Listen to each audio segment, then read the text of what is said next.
kedua bunyinya kemanusiaan yang adil, beradab. Untuk sila yang ketiga bunyinya Persatuan Indonesia. Sila keempat kerakyatan yang dipimpin oleh kebijaksanaan dalam permusyawaratan perwakilan.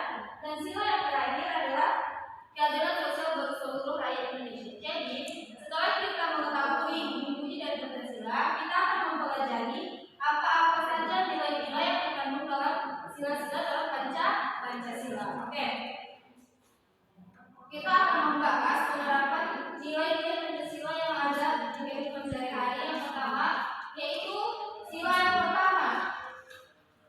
Sila yang pertama bertanya tentang ketuhanan yang Maha Esa. Jadi dalam sila pertama ini itu mengandung arti keagamaan, misalnya contohnya dalam kehidupan sehari-hari kita melaksanakan sholat, puasa, zakat dan lain sebagainya. Oke, untuk sila yang kedua itu kemanusiaan yang adil dan beradab. Misalnya ini ada teman kita yang sedang sakit, kita menjenguknya, itu termasuk juga penerapan dari sila Pancasila yang kedua. Oke, ada lagi yang tahu tentang penerapan dari Pancasila kedua? Tunjuk tangannya. Oke. Selain dari menjadi orang sakit, kita juga bisa saling tolong-menolong. Itu juga termasuk dalam sila yang kedua. Membantu teman yang sedang jatuh, misalnya jika ada teman kalian misalnya yang terjatuh, itu harus saling tolong. Itu termasuk juga penerapan sila yang kedua. Yang ketiga, penerapan nilai Pancasila. Sila yang ketiga itu Persatuan Indonesia. Misalnya ini sila yang ketiga, contohnya kita melakukan kerjasama di rumah, misalnya membersihkan rumah bersama-sama. Kalau di sekolah misalnya kita gotong royong membersihkan halaman sekolah, halaman kelas, itu juga termasuk dari penerapan sila yang ketiga.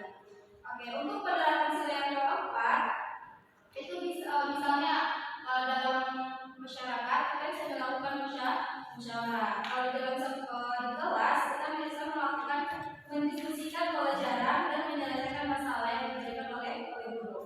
Nah, untuk sila yang kelima yaitu keadilan sosial bagi seluruh rakyat Indonesia. Di mana sila yang kelima ini contohnya misalnya kita berlaku adil kepada siapapun, misalnya kalau di kelas kita tidak boleh membedakan antara teman yang satu dengan teman yang lainnya. Oke, kalau misalnya di dalam keluarga tidak boleh juga kalau orang tua misalnya tidak boleh membedakan anak yang satu dengan anak yang lainnya. Oke.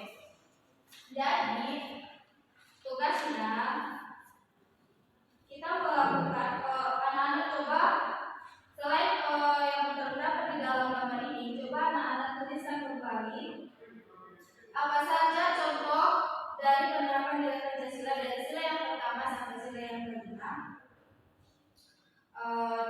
Minimal 5 contoh penerapan nilai Pancasila dalam satu sila. Itu akan kita kumpul pada minggu depan. Jadi, nah untuk saya tadi sudah tahu kan semuanya. Oke, baik. Kesimpulan kita, materi kita pada hari ini adalah penerapan nilai-nilai Pancasila. Itu dimana kita harus menanamkan di dalam diri kita nilai-nilai dari Pancasila. Misalnya yang pertama tadi sholat, zakat, puasa, gotong royong, saling menghargai dan sebagainya. Itu harus kita terapkan dalam kehidupan sehari-hari. Oke, anak-anak ada pertanyaan? Oke, kalau tidak ada kita terus saja belajar pada hari ini tentang penerapan nilai-nilai dasar Pancasila. Oke.